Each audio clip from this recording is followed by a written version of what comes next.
श्री शिवाय नमस्तुभ्यम। हर हर महादेव। दोस्तों, आप सभी लोग जानते हैं कि 7 सितंबर 2024 शनिवार के दिन गणेश चतुर्थी पड़ रही है। दोस्तों ये जो शनिवार है भाद्रपद महीने में पड़ने वाला सबसे बड़ा शनिवार है, क्योंकि इस शनिवार के दिन गणेश जी की मूर्ति स्थापना भी की जाएगी और इस दिन किया गया 11 गेहूं के दाने वाला उपाय कभी विफल नहीं जाता है। और आप सभी लोग जानते हैं कि ये जो 4 माह होते हैं ये भोलेनाथ को बहुत अधिक प्रिय होते हैं, जिसका बहुत ही बड़ा और विशेष महत्व होता है। और ऐसा दिन पूरे साल में सिर्फ एक ही बार आता है। और दोस्तों, आप सभी लोग जानते हो गणेश चतुर्थी का अगर सबसे बड़ा कोई उपाय है तो वो 11 गेहूं के दाने वाला उपाय है। तो दोस्तों, इस शनिवार गणेश चतुर्थी के दिन आप लोगों को इस 11 गेहूं के दाने वाले उपाय को जरूर करना है। बहुत सारे लोग होंगे जिन लोगों ने इस उपाय को ना किया हो, मतलब पूरा साल निकल गया, उन्होंने किसी भी दिन इस गेहूं के दाने उपाय को ना किया हो। पर दोस्तों, आपके पास एक आखिरी मौका बचा हुआ है जो कि 7 सितंबर के दिन है। तो इस दिन आप लोगों को इस वाले उपाय को जरूर कर लेना है। भले ही आपने पूरे साल भर इस उपाय को ना किया हो, पर अगर आपने इस भाद्रपद महीने के शनिवार गणेश चतुर्थी के दिन अगर इस वाले उपाय को कर लिया तो आपको इस उपाय को करने का वो फल मिलेगा जिसकी आपने कभी कल्पना भी नहीं करी होगी। इसीलिए आप लोग इस वाले उपाय को एक बार जरूर कर लेना, ताकि आप लोगों के यह मौका ना जा सके और आपको इस उपाय को करने का फल मिल सके। दोस्तों, यह उपाय पंडित जी ने अपनी अभी की ही शिव महापुराण की कथा में बताया है, जिस उपाय को आज हम आपको बहुत अच्छे से समझाने वाले हैं। इस वीडियो को देखने के बाद इस उपाय को समझने के लिए आपको कोई और वीडियो को देखने की जरूरत नहीं पड़ेगी। तो चलिए दोस्तों, उपाय को शुरू करते हैं। देखिए, यह इस भाद्रपद महीने के शनिवार के दिन यह इतना खास होता, इतना महत्वपूर्ण होता है। देखा गया है कभी कभी बड़े बड़े पूजा पाठ अनुष्ठान से जो मनोकामना पूर्ण नहीं होते, वो भाद्रपद महीने के दिन एक छोटे से उपाय करने से ही आपकी मनोकामना पूर्ण हो जाती है। और बहुत सारे लोगों ने इस उपाय को किया भी है और उनको इस उपाय को करने का फल भी जरूर मिला है। अगर आप लोग भी इस उपाय को करना चाहते हैं तो आप इस उपाय को पहले अच्छे से समझ लेना, सुन लेना, उसके बाद करना। आपको इस उपाय का फल जरूर मिलेगा। और इस उपाय को कर लेने से आपके घर में चाहे किसी भी प्रकार की दुख और समस्या क्यों ना चल रही हो, आपको उसका कारण भी नहीं पता है कि भाई यह समस्या किस कारण से चल रही है। उसका कुछ भी कारण हो सकता है, जैसे पितृ दोष हो सकता है या किसी भी तरह का मंगल दोष भी हो सकता है। तो इस दिन आप लोगों को यह वाला उपाय कर लेना है। यह एक ऐसा उपाय है जिस उपाय को अगर किसी विशेष दिन पर किया तो भाई उस विशेष दिन का जो है वह तो हमें मिलता ही मिलता है। पर हमने उस दिन पर इस 11 गेहूं के दाने वाले उपाय को किया है तो हमें उससे भी बड़ा फल मिलता है, और फल बहुत जल्दी मिलता है, क्योंकि आप इस उपाय को बहुत ही बड़े और विशेष दिन पर कर रहे हो। तो चलिए अब उपाय के बारे में बात करते हैं। लेकिन उससे पहले आप लोगों को यह जानना आवश्यक है कि आखिर यह उपाय किस समय करना है, किसको करना है, कैसे करना है। तो चलिए हम आगे आपको वीडियो में एक एक करके बता देते हैं। लेकिन उससे पहले अगर आप लोग हमारे चैनल पर नए हैं तो हमारे चैनल प्राचीन मार्ग टीवी को सब्सक्राइब कर लेना और इस वीडियो को लाइक करके कमेंट बॉक्स में श्री शिवाय नमस्तुभ्यम नम शिवाय जरूर टाइप कर देना। तो दोस्तों, इस 11 गेहूं के दाने वाले उपाय को हमें इस गणेश चतुर्थी के दिन कैसे करना है, किसको करना है, किस समय करना है और कहां पर करना है, ये सारे सवालों के जवाब आपको इस वीडियो में मिल जाएंगे। और जो ये वीडियो देखेगा भाई, उसको 11 गेहूं के दाने वाला उपाय जरूर करना चाहिए, क्योंकि इस दिन एक गेहूं के दाने का भी बहुत ही बड़ा और विशेष महत्व होता है।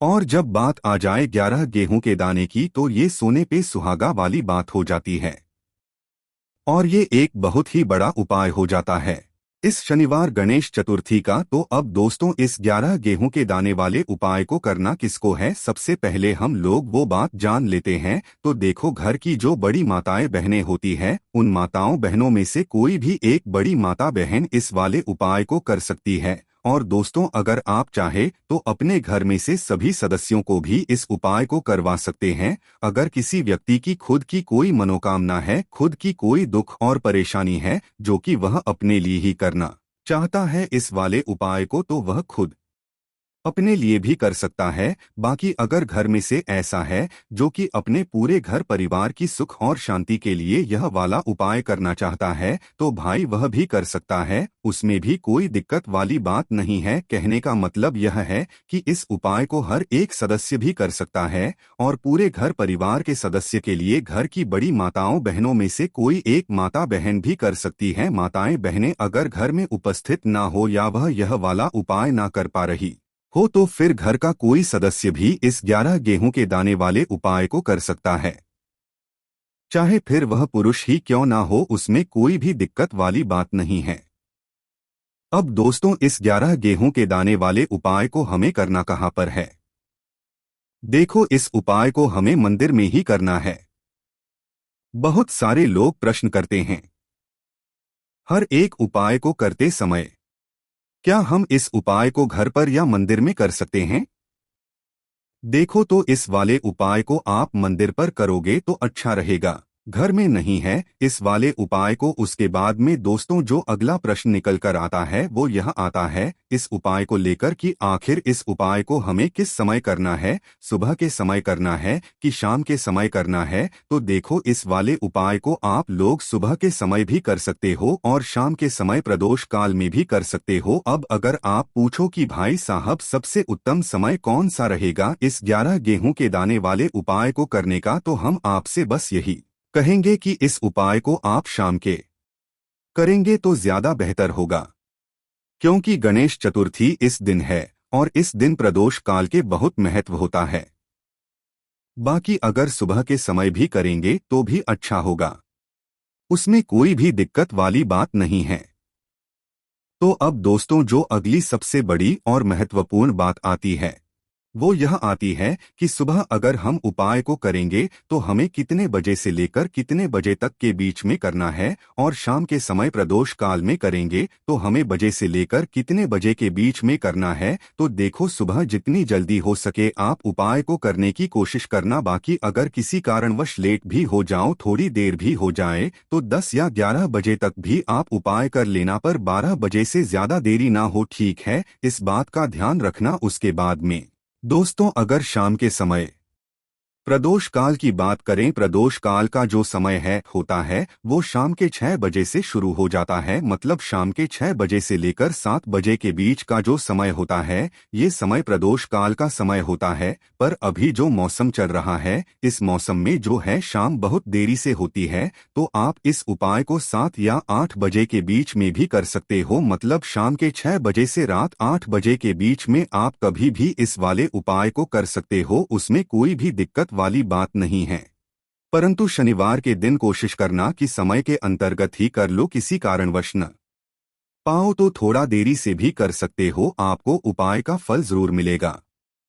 देखो, गुरुजी ने कहा है कि शनिवार गणेश चतुर्थी के दिन आपको 11 गेहूं के दाने वाला उपाय तो अवश्य ही करना चाहिए। देखो, सबसे पहला उपाय, यदि आपके जीवन में कर्जा बहुत अधिक है, आपके जीवन में संकट बहुत अधिक रहते हैं, आपके ऊपर बहुत अधिक विपदा आ रही है, बार बार आपको अपने व्यापार में और अपने धन में हानि देखने को मिल रही है, यानी कि को प्रत्येक कार्य में हानि हो रही है, तो आपको यह उपाय करना चाहिए। देखिए, इस उपाय के लिए आपको 11 गेहूं के दाने आपको लेने हैं, ठीक है? 11 दाने लेने के बाद में आपको जरूरत होगी चावल के दानों की। 11 चावल के दाने और 11 गेहूं के दाने, और चावल के दाने खंडित नहीं होने चाहिए। अब आप कहोगे भैया गेहूं कहाँ से लेने हैं? देखो, आपको किसी भी किराना स्टोर पे 7 गेहूं के दाने मिल जाएंगे, जाकर ले लेना, ठीक है ना? 11 गेहूं 11 चावल के दाने लेने हैं। साथ ही साथ आपको एक तांबे का लोटा लेना है और उस तांबे के लोटे में आपको जल भरना है। जल आपका खुद के घर का होना चाहिए, मंदिर का नहीं होगा। अब आप ये सब सामग्री लेकर पहुंच जाओगे महादेव के शिवलिंग के पास में शाम के टाइम पे प्रदोष काल में। देखो, जब आप ये उपाय कर रहे हो तो अपना फेस रखना उत्तर दिशा नॉर्थ डायरेक्शन की तरफ। अब यहाँ पे जो मैं आपको क्रम बताने जा रहा हूँ ना, उस मेरे क्रम को बहुत ध्यान से सुनिए। महादेव को अगर कोई सबसे प्रिय है ना, तो उनकी सबसे छोटी पुत्री जिनका नाम है माता अशोक सुंदरी, जो आपके पास में चावल के 11 दाने हैं ना, उन चावल के 11 दानों को माता अशोक सुंदरी के स्थान पर आपको अपना नाम और गोत्र बोलते हुए समर्पित कर देने हैं ना। चावल के दानों को रखने के बाद में जो आपके पास में तांबे का लोटा है ना, उस तांबे के लोटे को कहीं पे भी हम जल नहीं चढ़ाएंगे, सिर्फ और सिर्फ माता अशोक सुंदरी का जो हस्तकमल आपको दिख रहा है यहीं पे गोल गोल आपको समर्पित करना है। उसी जल को ना तो माता अशोक सुंदरी के स्थान पर ना तो शिवलिंग के ऊपर, सिर्फ आपको यहाँ पे गोल गोल जलाधारी पर आपको उस जल को समर्पित करना है।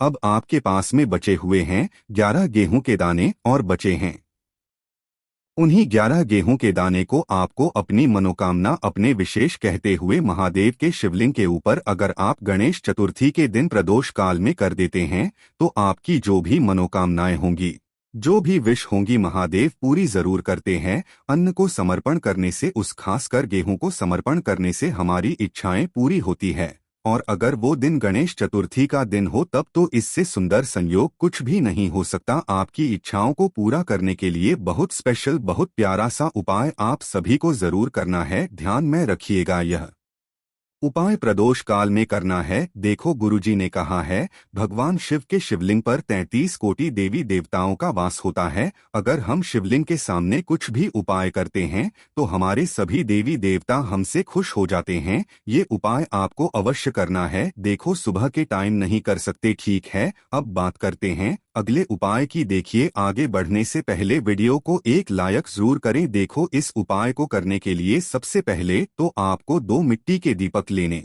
होंगे। अगर आपके पास मिट्टी के नहीं है तो आप आटे के दीपक भी तैयार कर सकते हैं, परंतु कोशिश करना कि मिट्टी के दीपक आपको मिल जाए, ठीक है। देखिए, अब मिट्टी के दीपक जब भी आप ले रहे हो तो आपको एक बात का विशेष रूप से ध्यान रखना है कि मिट्टी के जो दीपक है वो कहीं से भी टूटे हुए या फिर खंडित नहीं होने चाहिए। देखो, आपको विशेष ध्यान रखना है कि आपको खंडित दीपक नहीं लेना है। इसी के साथ में आपको लेना होगा शुद्ध देसी घी। अब देखो, गाय माता का यदि आपको घी प्राप्त हो जाता है तो वही आपको ले लेना है। अगर आपको गाय का घी नहीं मिलता है, कोई भी देशी घी आप इस्तेमाल कर सकते हो। देखिए, अब आपको क्या करना है, आपको 2 चम्मच शुद्ध घी लेना है। क्योंकि आप 2 दीपक ले रहे हैं तो आपको 2 चम्मच शुद्ध घी लेना है। देखिए, घी से दीपक प्रज्वलित करने से हमारे जीवन की जो संकट है, कष्ट है और बाधाएं हैं, वह सभी दूर होती और नकारात्मक ऊर्जा घर से बाहर जाती है। और घी से दीपक प्रज्वलित करने से बहुत अधिक लाभ होता है। और इसी के साथ में आपको लेनी होगी गोल बाती। आपको मात्र 2 गोल बाती लेनी होगी। गोल बाती का दीपक प्रज्वलित करने से माता लक्ष्मी बहुत अधिक प्रसन्न होती है, जिससे आपके धन में वृद्धि होती है। और इसी के साथ में आपको लेनी होगी 2 लौंग। देखो, अब लौंग जो है हमारे जीवन के सारे संकटों कष्टों को दूर करती है, तो इसीलिए आपको मात्र 2 फूल वाली लौंग लेनी है। अब ये सभी सामग्री लेने के बाद इन सभी सामग्रियों को लेकर के आपको पहुंच जाना है पीपल के वृक्ष के वहां पर, क्योंकि इस दिन दीपक को पीपल के वृक्ष की जड़ में दीपक प्रज्वलित करना बहुत ही विशेष बताया है। खासकर शनिवार के दिन तो कैसे करना है, चलिए जानते हैं। पूज्य गुरु जी कहते हैं कि जो भी व्यक्ति पीपल के वृक्ष से कोई भी उपाय करता है उसके जीवन में कभी भी धन की समस्या उत्पन्न नहीं होती है। देखिए, पूज्य गुरु जी ने बताया है आपको ऐसे पीपल के वृक्ष के नीचे इस उपाय को करना है जो थोड़ा बड़ा वृक्ष हो और उसकी छाया आपके ऊपर पड़नी चाहिए, और पीपल की जड़ में आपको ये उपाय करना है। अब सबसे पहले तो आपको अपना जो मुख है उत्तर दिशा की ओर रख करके खड़े हो जाना है। उत्तर दिशा जो है वो माता लक्ष्मी और भगवान विष्णु की मानी गई है, जिनकी कृपा से हमें धन की प्राप्ति होती है और आर्थिक तन से हमें छुटकारा मिलता है। तो सबसे पहले तो आपके पास में जो 2 दीपक हैं उन्हें आपको पीपल के वृक्ष की जड़ के पास में रख देना है।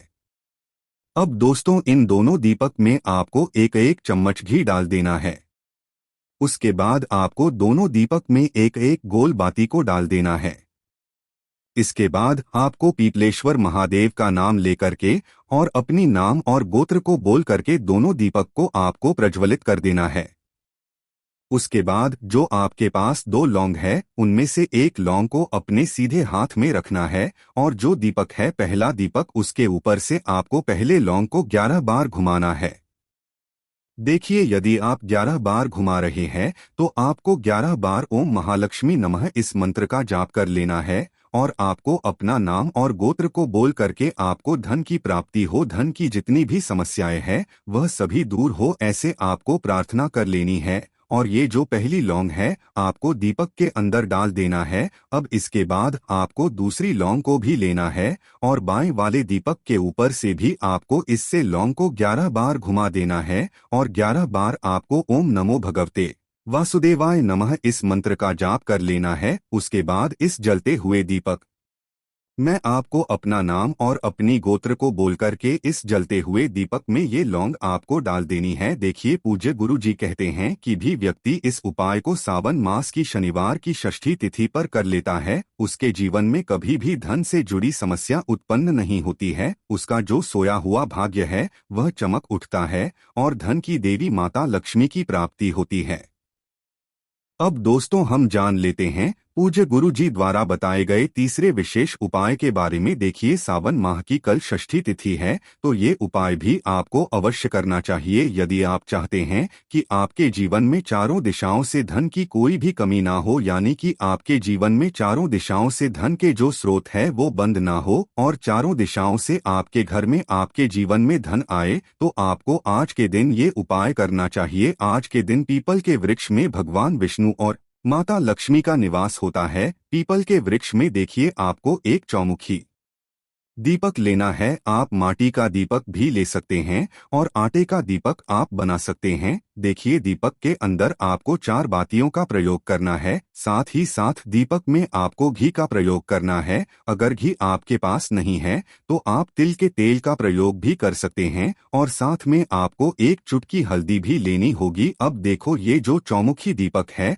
आपको पीपल के वृक्ष के वहां पर लेकर के पहुंच जाना है। देखिए ये जो दीपक है आपको माता लक्ष्मी के निमित्त प्रज्वलित करना है, इसलिए आप महालक्ष्मी नमः इस मंत्र का वहां पर 108 बार जाप करना है। पीपल के वृक्ष के वहां पर यह जो चौमुखी दीपक है आपको उत्तर दिशा की ओर अपना मुख करके प्रज्वलित करना है। यह दीपक आपके घर में सुख समृद्धि प्रदान करेगा और आपकी जो दरिद्रता है उसे दूर करेगा। तो इस प्रकार से आपको ये दूसरा उपाय कर लेना है। अब दोस्तों हम सबसे अंत में जान लेते हैं चौथे चमत्कारी उपाय के बारे में। ये उपाय विशेषकर रोग मुक्ति होने वाला है। देखिए इस उपाय के लिए आपको मात्र थोड़ा सा शहद ले लेना है और इसी शहद के साथ में आपको मात्र 1 लोटा शुद्ध जल लेना है। तांबे के पात्र के अंदर अपने घर से अब सिर्फ ये दोनों सामग्री लेकर के सीधे आपको पहुंच जाना है भगवान शिव के मंदिर में। पूज्य गुरु जी ने बताया है कि शनिवार के दिन पर आप ये उपाय सुबह के समय भी कर सकते हैं और शाम के समय में भी कर सकते हैं। देखिए सबसे तो आप जो ये शहद लेकर के गए हैं इस शहद से आपको माता अशोक सुंदरी वाले स्थान पर का निर्माण कर देना है। यह जो है आपको अपने सीधे हाथ की चिट्ठी उंगली के पास वाली उंगली अनामिका उंगली उसी से बनाना है और इसके बाद जो आपके पास 1 लोटा शुद्ध जल है इससे भी आपको धीरे धीरे भगवान शिव के शिवलिंग पर अर्पित करते जाना है। श्री इस मंत्र का जाप करते हुए पूज्य जी ने बताया कि जल आपको बिल्कुल धीरे धीरे समर्पित करना होगा और समर्पित करते हुए आपको कम से कम 11 बार या फिर 21 बार श्री शिवाय नमस्तु इस मंत्र का जाप कर लेना है। लेकिन जैसे ही ये जल शिवलिंग से होकर के जलाधारी की ओर बहकर के आएगा तो इस जल को आपको उसी पत्र में थोड़ा सा जल लेना है और यह जल आपको महादेव से औषधीय स्वरूप प्राप्त कर लेना है। आपको महादेव से प्रार्थना कर लेनी है, हे महादेव मैं इस जल को औषधीय स्वरूप अपने घर लेकर के जा रहा हूँ। मेरे परिवार के सदस्यों के शरीर में बीमारी हो चुकी है, उस बीमारी को ठीक करने के लिए आप इस जल को औषधीय स्वरूप बना दीजिए। इस प्रकार से प्रार्थना करते हुए यह जल आपको अपने घर लेकर के आ जाना है। अब दोस्तों, इस जल का आपको उस व्यक्ति को आचमन करवाना है जो व्यक्ति बहुत अधिक बीमार है, यानी कि थोड़ा थोड़ा जल आपको उस आचमन करवा देना है। पूज्य गुरुजी ने बताया है कि जो भी व्यक्ति इस जल का आचमन कर लेता है उसका सभी रोग और बीमारी दूर हो जाती है। दोस्तों, गणेश चतुर्थी के दिन किया जाने वाला एक 9 शमी पत्र वाला उपाय है, क्योंकि दोस्तों ये जो 9 शमी पत्र वाला उपाय है ये सिर्फ और सिर्फ गणेश चतुर्थी के दिन ही किया जाता है, और इस उपाय को करने से आपकी किसी भी प्रकार की जो होती है वो पूर्ण होती है, चाहे आपकी वह मनोकामना बड़ी से बड़ी ही क्यों ना हो। इसी के साथ में अगर आपके जीवन में जो भी दुख और परेशानी चल रही होती है, अगर आप इस उपाय को कर लेते हैं अपनी उस दुख और परेशानी के लिए, तो आपके वह दुख और परेशानी भी यहाँ पर दूर होती है, और अपने किसी भी काम के लिए, किसी भी मनोकामना के लिए आप अपने इस 9 शमी पत्र वाले उपाय को इस गणेश चतुर्थी के दिन कर सकते हैं। दोस्तों, साल में वैसे बहुत गणेश चतुर्थी पड़ती है, पर ये वाली जो गणेश चतुर्थी है 7 सितंबर को जो पड़ने वाली है भाई, इसका बहुत महत्व है, और ये साल की सबसे बड़ी चतुर्थियों में से एक चतुर्थी है। ठीक है, इसलिए आप लोगों को इस गणेश चतुर्थी के दिन को बिल्कुल नहीं छोड़ना है, मतलब 7 सितंबर के दिन को बिल्कुल नहीं छोड़ना है, और इस दिन 9 शमी पत्र वाला उपाय भी जरूर करना है अपनी मनोकामना के लिए, भगवान शिव जी को प्रसन्न करने के लिए। तो आइए दोस्तों, जानते हैं कि इस 9 शमी पत्र वाले उपाय को आप लोगों को इस गणेश चतुर्थी के दिन कैसे करना है, किसको करना है, किस समय करना है और कहां पर करना है, क्योंकि दोस्तों ये एक ऐसा उपाय है जो कि साल की सबसे बड़ी चतुर्थी आप लोग कर रहे हो, इस गणेश चतुर्थी के दिन आपको कर रहे हो, तो भाई आपकी ऐसी भी मनोकामना पूर्ण होगी जिसके लिए आपने सारे व्रत करके देख लिए हो, सारे उपाय करके देख लिए हो, पर ये वाला उपाय इस दिन अगर आप करते हो तो निश्चित सी बात है आपकी मनोकामना जरूर पूर्ण होगी। ठीक है, तो सबसे पहले हम जानते हैं कि इस उपाय को आप लोगों को में से किसको करना है, घर परिवार में से किसको करना है। तो देखो, वैसे ये जो उपाय है ये अपनी मनोकामना पूर्ति के लिए है, तो वैसे अगर आप अपनी खुद की कोई मनोकामना के लिए इस नवशमी पत्र वाले उपाय को गणेश चतुर्थी के दिन कर रहे हो तो आप लोगों को खुद से ये उपाय करना है। और अगर घर का कोई एक बड़ा सदस्य,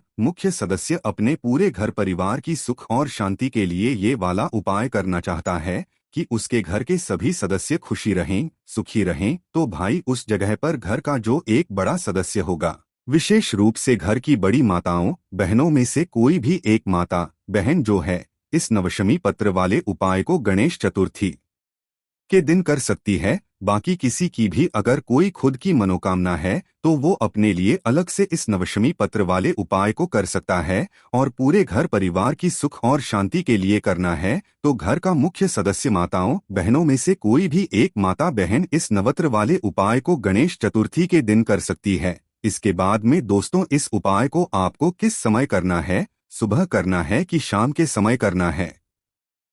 तो देखो, इस नव क्षमिपत्र वाले उपाय को आप लोगों को आप लोग सुबह भी कर सकते हो और शाम के समय प्रदोष काल में भी कर सकते हो, आपको जब समय मिल जाए। ठीक है, पर करना एक ही समय है, दोनों समय नहीं करना है। किसी कारणवश अगर आप सुबह ना कर पाओ तो फिर आप शाम के समय प्रदोष काल में भी कर सकते हो, शाम के 6 बजे से लेकर 7:30 या रात 8 बजे के बीच में कभी भी। जितना जल्दी हो सकता है उतने जल्दी उपाय को करने की कोशिश करना, आपको उपाय का फल जरूर मिलेगा। उसके बाद में उपाय हमें करना कहाँ पर है, तो देखो, ये 9 स्वामी पुत्र वाला जो उपाय है ये आपको भगवान शिवजी के मंदिर में जाकर करना है। आपके घर के आसपास जो भी शिव जी का मंदिर हो, शिवालय हो, जहाँ पर शिवलिंग विराजित हो, वहाँ पर जाकर आप लोगों को ये वाला उपाय करना है। दोस्तों, गणेश चतुर्थी का जो दिन होता है वो गणेश जी का होता है। किसका होता है?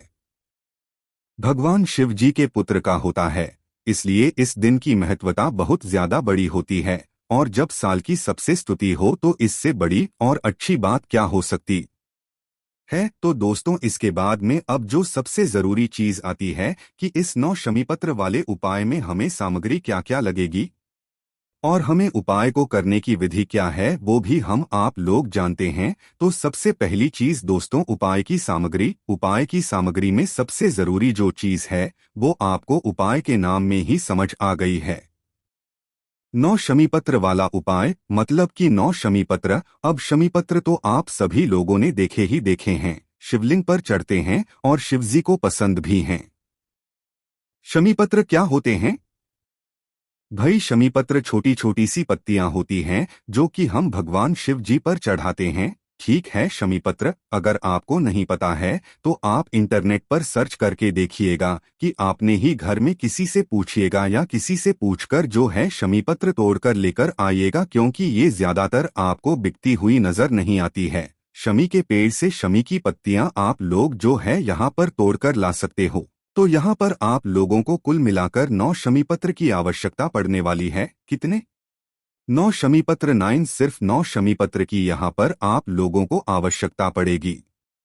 अब देखो, शमीपत्र में पत्तियां होती है तो को आप लोगों को नहीं करना है, पूरी एक छोटी सी होती है शमीपत्र की। एक शमीपत्र तो एक डगाल होगी, ठीक है। तो आप ऐसा मत करना कि छोटी सी पत्ती को एक शमीपत्र मान लो, नहीं, एक जो पूरी डगाल होती है शमीपत्र की छोटी सी, उस एक डगाल को आप एक शमीपत्र मानना, 2 मानना, फिर 3, फिर 4, इस तरीके से 9 शमीपत्र की जो छोटी छोटी सी डगाल होगी उन्हें तोड़कर आप लोग अपने पास में उपाय को करने के लिए रख लेना। ठीक है, तो कितनी हो गई आपके पास? 9 शमीपत्र। आपने सबसे जरूरी उपाय की चीज है वो आपने तैयार कर ली, पर क्या सिर्फ हमें 9 शमीपत्र लेकर ही उपाय करना है? नहीं, शमीपत्र के साथ में हमें इसके साथ में घी का दीपक भी तैयार करना है। ठीक है, उपाय चाहे सुबह करो चाहे शाम को करो, ठीक है। दीपक आप लोगों को जरूर लेकर जाना है। उपाय के साथ में ही ये जो दीपक है ये आप लोगों को लगाना है, इसलिए ध्यान रखना है ना। दीपक जो होगा वो आप आटे का भी लेकर जा सकते हो, मिट्टी का भी लेकर जा सकते हो। मिट्टी का होगा तो नया दीपक लेना पड़ेगा, और आटे का तो आप अपने घर पर बना ही सकते हो ना। जो दीपक आप लोग लोगे दोस्तों, उस दीपक के अंदर आप लोग रखोगे गोलबत्ती। ठीक है, गोलबत्ती रखने के बाद दोस्तों इस दीपक के अंदर आप लोग डालोगे शुद्ध देसी गाय का घी। क्या डालोगे? शुद्ध गाय का घी है ना। ये डालने के बाद आपका ये जो दीपक है ये तैयार हो जाता है। अब देखो, सुबह के समय अगर उपाय करने जा रहे हो, वैसे तो दोस्तों आप लोगों को इस उपाय को शाम के समय करना चाहिए, क्योंकि इस उपाय में हमें एक दीपक भी यहाँ पर जलाना पड़ रहा है। पर अगर आपको शाम के समय कुछ काम है तो आप इस उपाय को सुबह के समय भी कर सकते हो। ठीक है, तो देखो, सुबह के समय जा रहे हो तो कम से कम 1 लोटा जल भगवान शिवजी पर चढ़ाने के लिए लेकर जाना है। उपाय हमें शिवजी के मंदिर में ही करना है, ये बात आप सभी लोग जानते ही हो। ठीक है, और जो भी आपकी पूजन सामग्री है शिवजी को चढ़ाने के लिए वो सारी चीजें लेकर जा सकते हो, कोई भी दिक्कत वाली बात नहीं है। और के समय कुछ भी लेकर जाने की जरूरत नहीं है। चाहो तो फूल वगैरह कुछ बेलपत्र लेकर जा सकते हो, क्योंकि शाम के समय हम वैसे भी जो है इस उपाय में एक दीपक लेकर जा ही रहे हैं। आप चाहो तो एक अलग से दीपक लेकर जा सकते हो, उपाय का जो दीपक है वो अलग ही रहेगा, इस बात का ध्यान रखना। तो करना क्या है? सुबह उपाय कर रहे हो चाहे शाम को उपाय कर रहे हो, उपाय को करने की जो विधि है वो एक सी ही रहेगी, उसमें कोई भी बदलाव नहीं रहेगा। तो देखो, सुबह उपाय करो चाहे शाम को करो, करना क्या है? सबसे पहले अपने ही घर के पास में जो शिव मंदिर है वहां पर जो है शुद्धता का विशेष रूप से इस उपाय को कर ध्यान रखना, और शुद्धता का ध्यान रखते हुए ही आप लोग अपने ही घर के पास में जो शिव मंदिर है वहां पर अपने उपाय की सामग्री और अपनी जो भी पूजन सामग्री है उसे लेकर वहां पर पहुंच जाना है। ठीक है, शिवजी के मंदिर पहुंचकर भगवान शिवजी की चौखट के दर्शन करके मंदिर के अंदर प्रवेश करके भगवान शिव जी के दर्शन करके आप लोग शिवजी के पास में आ जाओ। ठीक है, देखो, शिवजी के पास में आने के बाद यहाँ पर पहले हमें उपाय नहीं करना है, पहले पूजन अर्चना करना है। सुबह के समय गए हुए हो तो पहले पूजा अर्चना करोगे, 1 लोटा जल चढ़ाओगे, जो भी आपकी पूजा अर्चना है वो सारी करोगे। ठीक है, शाम के समय गए हुए हो, अगर कुछ हुए हो तो वो चढ़ा देना, नहीं लेकर गए हुए हो तो जाकर सीधे अपना जो है उपाय कर सकते हो भगवान के दर्शन करने के बाद। तो अब करना कैसे है? जैसे ही आपके पूजन अर्चना हो जाए, उसके बाद में आप लोगों को क्या करना है?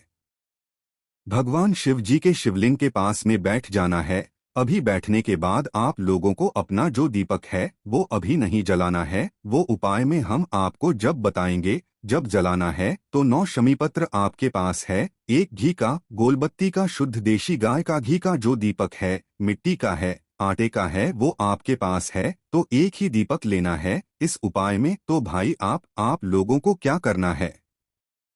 जैसे ही आपके शिवलिंग के पास में बैठते हो तो भाई आपके पास कितने शमीपत्र हैं? 9 शमीपत्र हैं ना? तो 9 शमीपत्र में से आप अपने 5 शमीपत्र अलग निकाल लो। कितने? 5 शमीपत्र 5 हैं ना? तो 9 शमीपत्र में से आप अपने 5 शमीपत्र अलग निकाल लो और 5 शमीपत्रों को निकालकर अलग रख लो, ठीक है? क्योंकि ये 5 शमीपत्र हमें एक अलग स्थान पर चढ़ाने हैं, जो कि यह भगवान गणेश जी का स्थान। आपने देखा होगा शिवजी के शिवलिंग में शिवजी का पूरा परिवार होता है, तो पूरा परिवार होता है तो भाई शिवलिंग में जहां पर गणेश जी का स्थान होता है, सबसे पहले आप वह पता कर लो। आपको पता है तो ठीक है, नहीं है तो किसी से पूछ लेना, वरना हम भी आपको बता देते हैं। देखो शिवलिंग में जो गणेश जी का स्थान होता है वो जलाधारी के राइट हैंड साइड होता है। कहाँ पर होता है? राइट हैंड साइड होता है ना? तो शिवलिंग की तरफ से खड़े होकर देखना, मतलब आपका मुख भी उत्तर की दिशा की तरफ होना चाहिए। उस तरफ आप खड़े होकर देखना कि आपका सीधा हाथ कौन सा है ना? तो वो जो आपका सीधा हाथ होगा वहीं शिवलिंग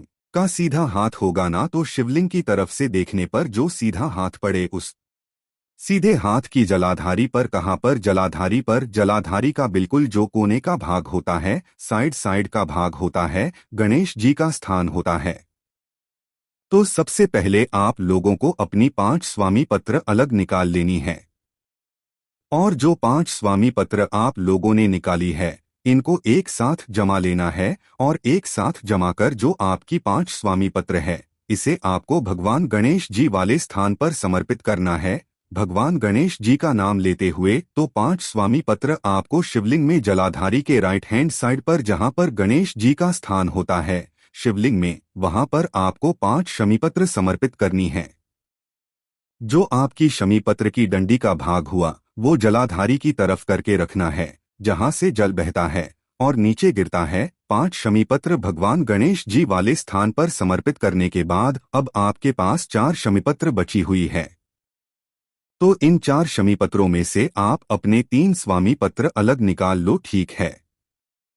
3 स्वामी पत्र अलग निकाल लो और बाकी एक एक शमी पत्र और एक दीपक जो है वो आपका अलग रख दो। तो 3 शमी पत्र जैसे ही आप लोग अलग निकाल लेते हो तो उन 3 शमी पत्रों को निकालकर आपको क्या करना है?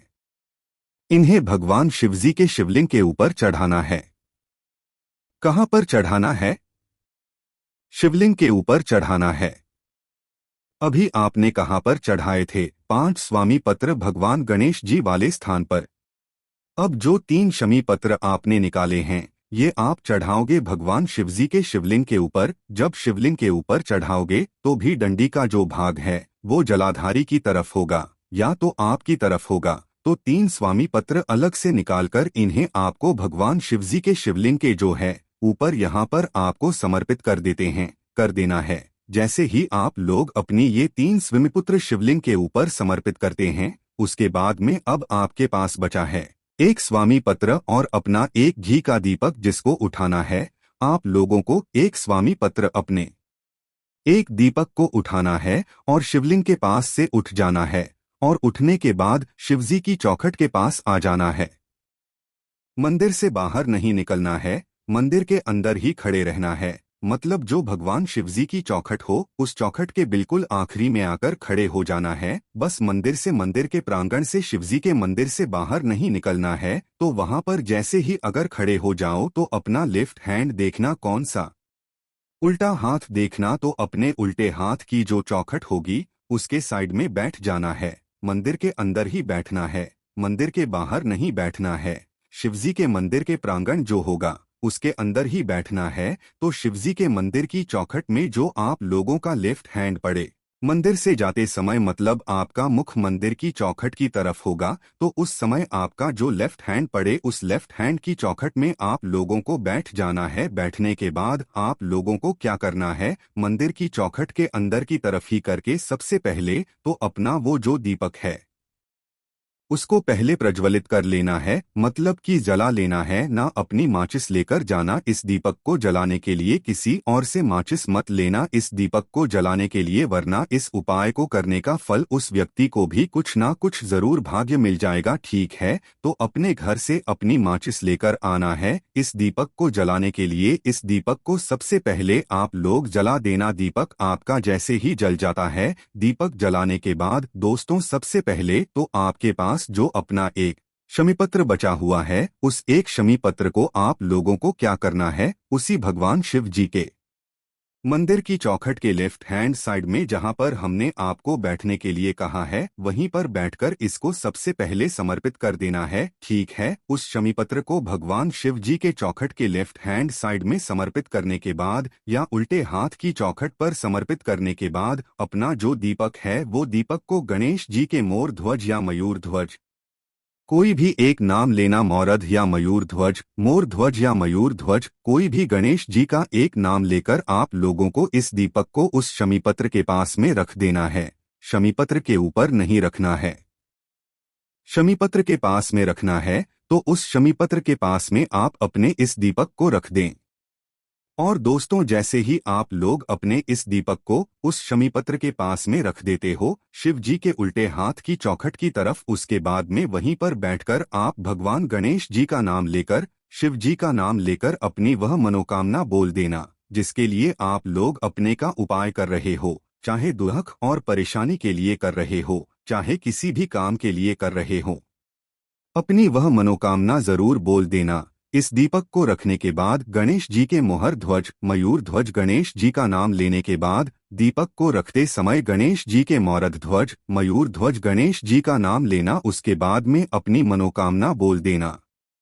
मनोकामना बोलने के बाद वहां से उठना, वापस से भगवान शिव जी के पास में आना, भगवान शिव जी के दर्शन करना, उनको धो देना, प्रणाम करना और फिर आप लोग वहां से बाहर जाकर अपने घर पर जा सकते हो और आपका ये 9 उपाय गणेश चतुर्थी के दिन पूरा हो जाता है। देखो, ये वाला उपाय सिर्फ और सिर्फ गणेश चतुर्थी के दिन ही करना है। विशेष रूप से ये उपाय माताओं बहनों को करना है और कोई भी व्यक्ति अपनी मनोकामना के लिए, किसी भी विशेष प्रकार की मनोकामना के लिए भी ये वाला उपाय कर सकता है।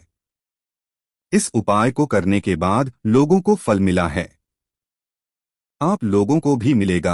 आप भी इस उपाय को जरूर कीजिएगा। आपको अगर इस उपाय करने में कोई भी दिक्कत, समस्या, परेशानी आती है तो उसे हमसे कमेंट करके पूछ सकते हैं। ओम नमः शिवाय।